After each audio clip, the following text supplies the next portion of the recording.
You're talking about Bob Justin? I used to get very nervous, and Bob, it's in the book, in the Star Trek book.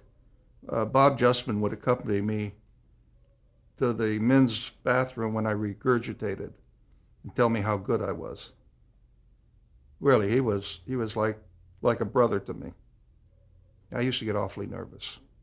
Uh, that continued during my lifespan, unfortunately, but I never regurgitated after that. Terrible to talk about, but I was very nervous, being so young. What was your greatest fear? My greatest fear was I was never happy with my work. I always would come home and think about what I had done, and would come to the conclusion that I should have put the light on the other side, and that it would have looked better this way or that way.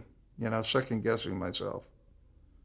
I guess I was a perfectionist, and it used to bother me a lot, to the point where by the end of the week I'd be so tied up I wouldn't want to talk to anybody. I just used to spend the weekends home unwinding. Now in Star Trek, did you go and watch the dailies and? Every day. Every day. Because I wanted to see, it was so different to see all those colors. I wanted to see how much I could get away with. I was two shows that really stick in my mind, and I can't think of the names of them. One of them was like a gunfight at OK Corral. I tell you, I lit that backing with the most beautiful red colors, striking. I was even awestruck by the way it looked. Another one was Spock when he goes back to his planet and he's in love with this girl. I had that really, the psych looking good and moody.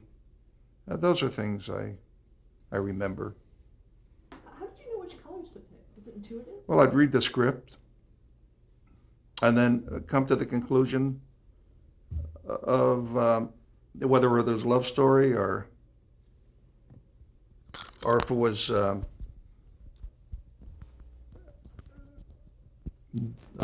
story about evil. And then I would go from there. I'd pick my colors. I never asked the producers. And they gave me omnipotence to do anything I wanted. So I think it was just a matter of reading. What would you consider the visual style of Star Trek? I don't understand. What about the visual style? How would you describe it? Someone's never I seen would it. describe it like classic black and white lighting of the 40s.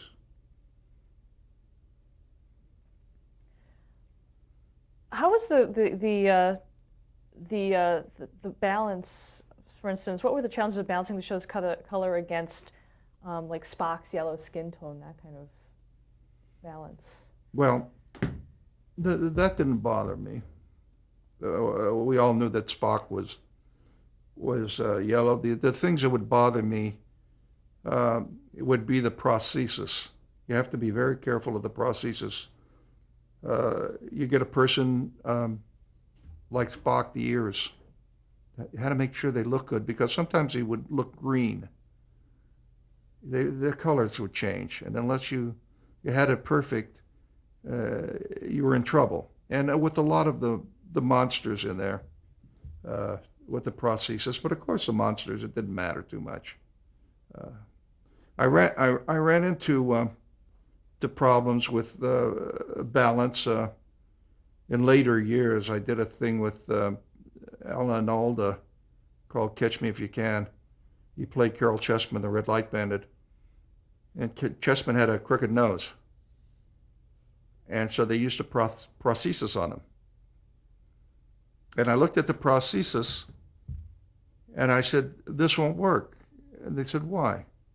I said, "It's green. It's going to go green. Looks muddy and dark." Well, I got overruled by production, and they said, "Oh, hey, it looks fine." So we shot the first day, and by God, his nose went green and dead and dark. And the producer, who I admired very much, Renee Valenti, was sitting there saying, "Look at that nose. Look at that nose. Why is it green? What's going on here?" And the director, he didn't know what to say. He finally said, "Hey, this isn't a picture about noses," trying to get off of it. But it was. And that's going back to what I told you. They should have listened to me. But I didn't have any trouble with balance. I had trouble with Leonard Nimoy with his eyes. He has very deep set eyes. He has what you call, in Hollywood, pig eyes. And unless you get a light into his eyes, you're not going to see anything.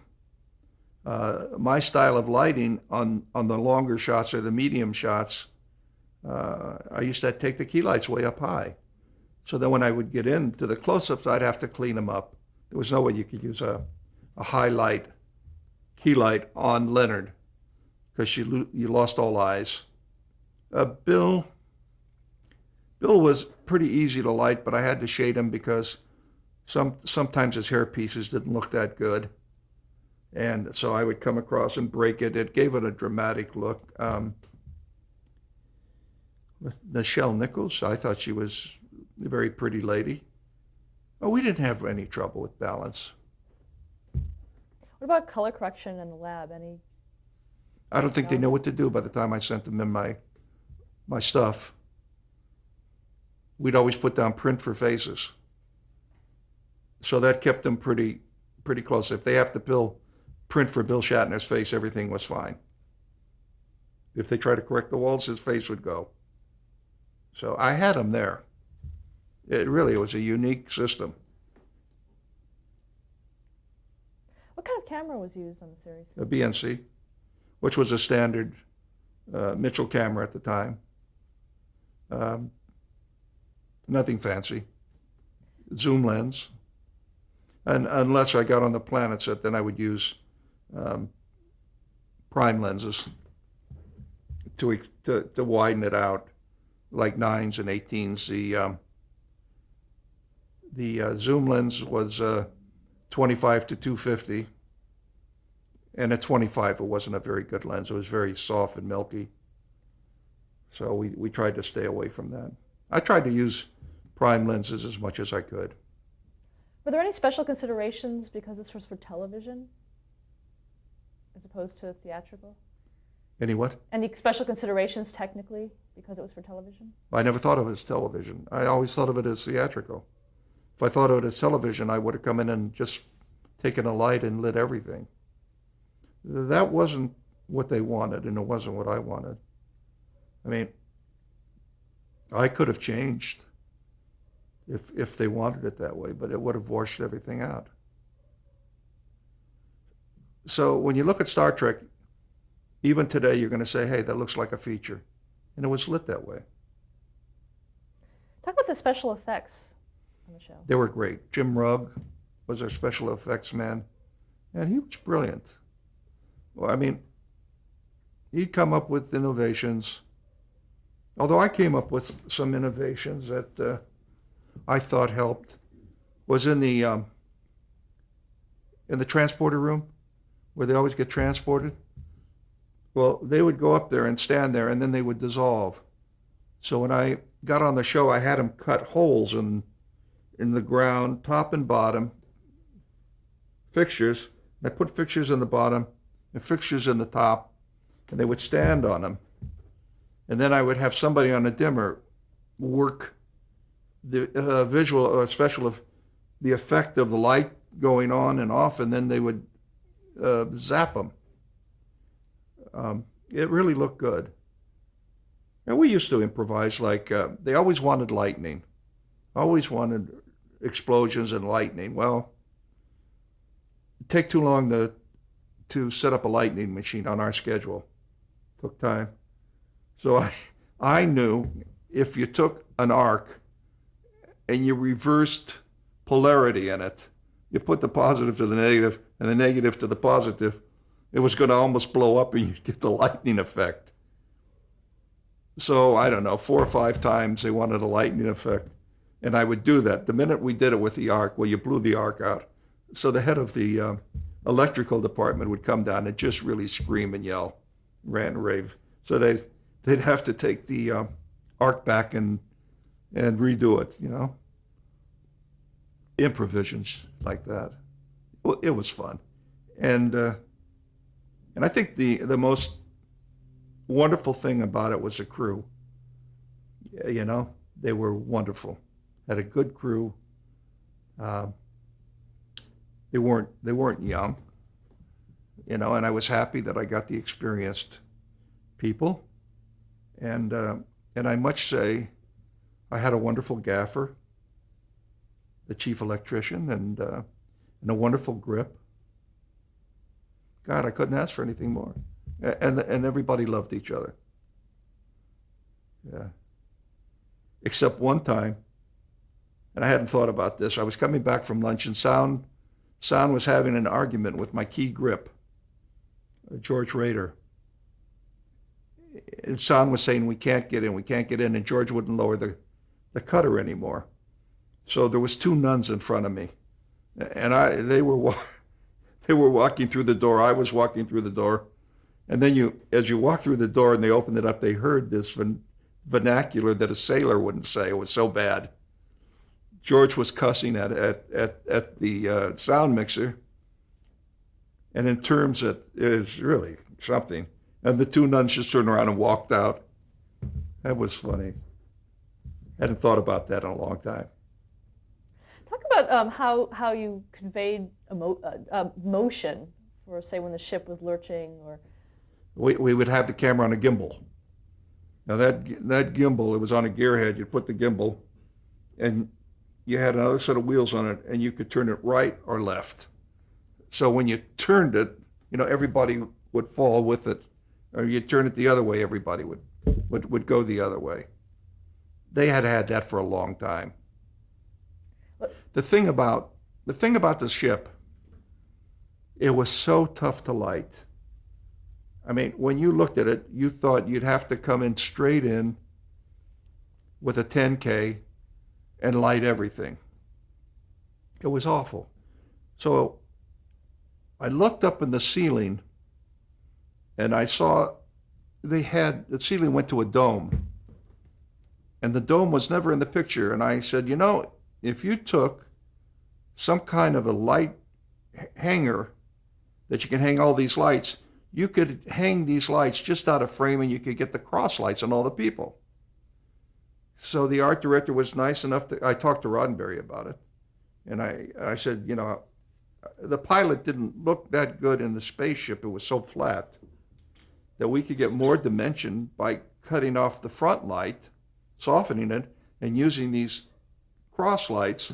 And he said, well, what do you want to do? I said, I want to take the dome off, hang a chain from the ceiling, put this hanger on, and we'll be able to light everybody cross light. So he said, well, go ahead. So they did, and it was the most valuable thing I ever had. I mean, it just worked so fine. We had 4 junior lights for long throws and 4 babies. And it was an 8 plugged hanging light, whatever they call it. And it really served its purpose. That way I could cut down on the front light and still have the people up to key and create a mood.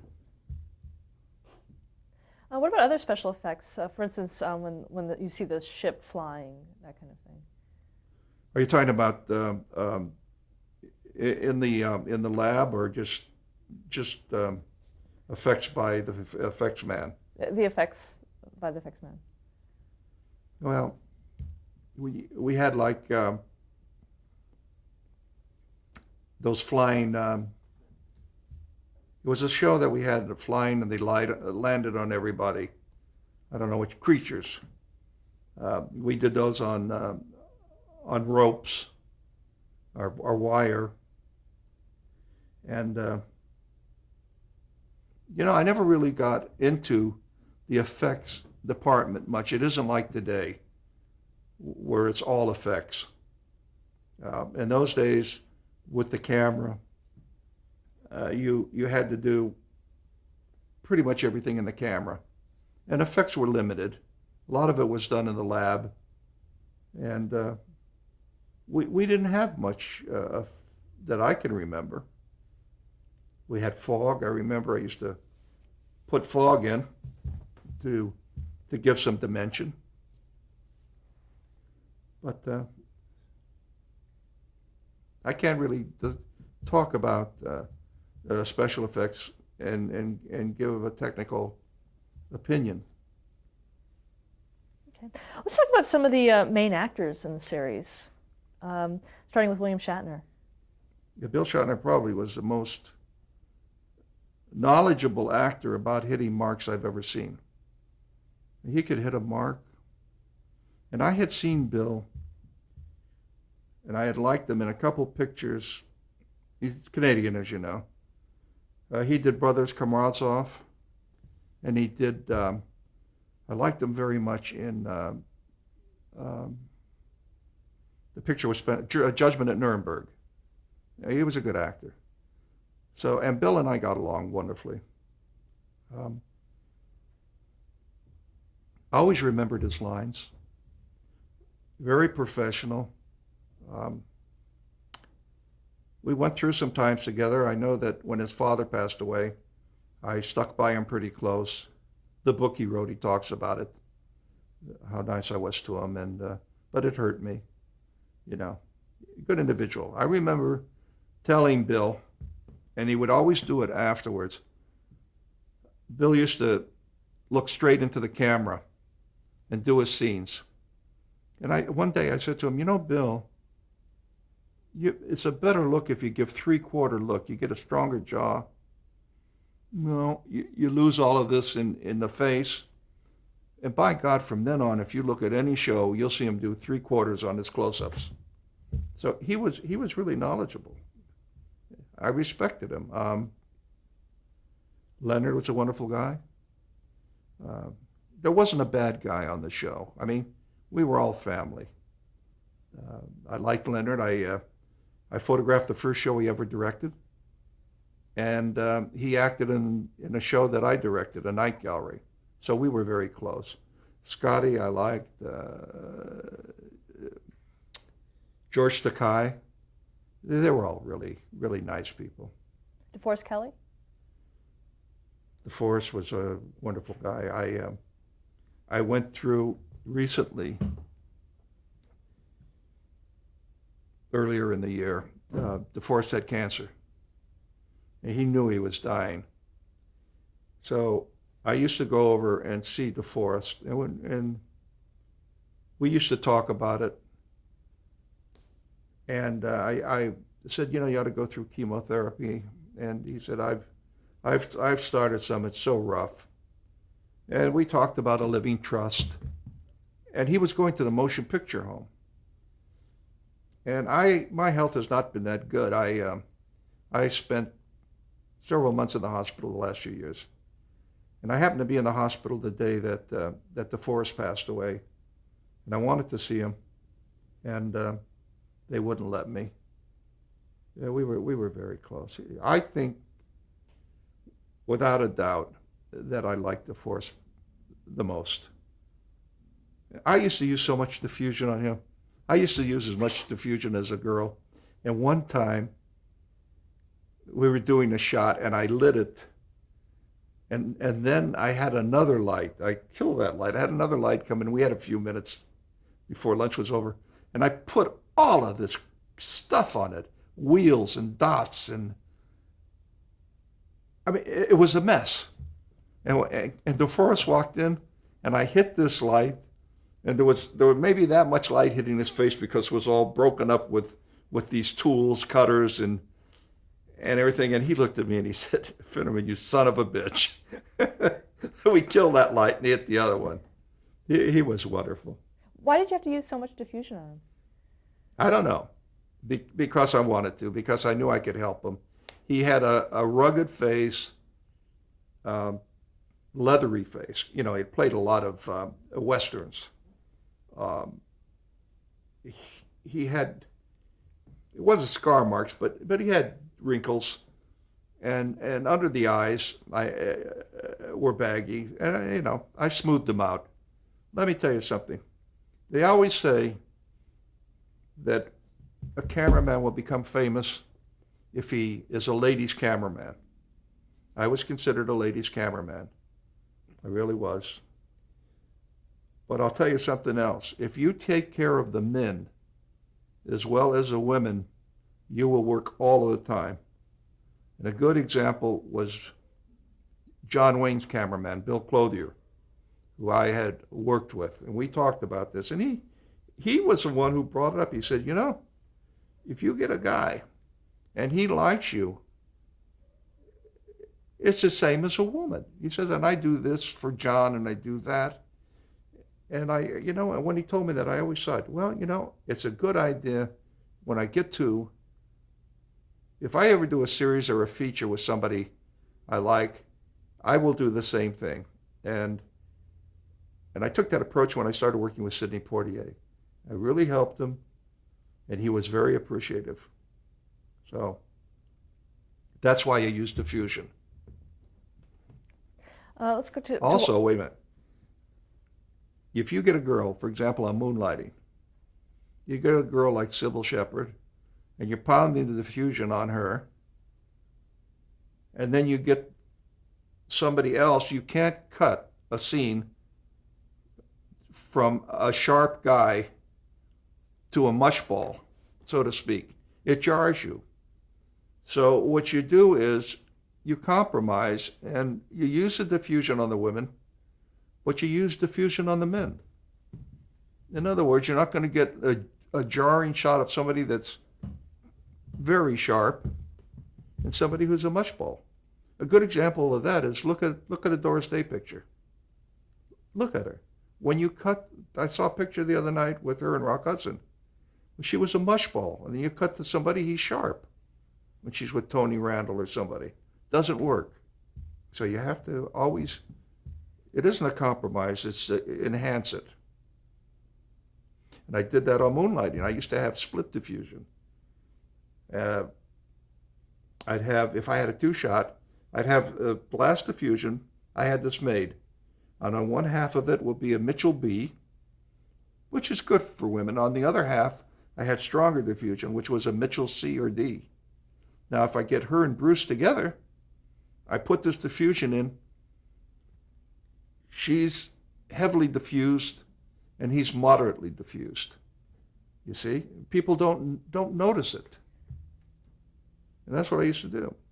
I mean, if you put that much diffusion on and you look at the guy and he looks like a mushball, it's not good for him.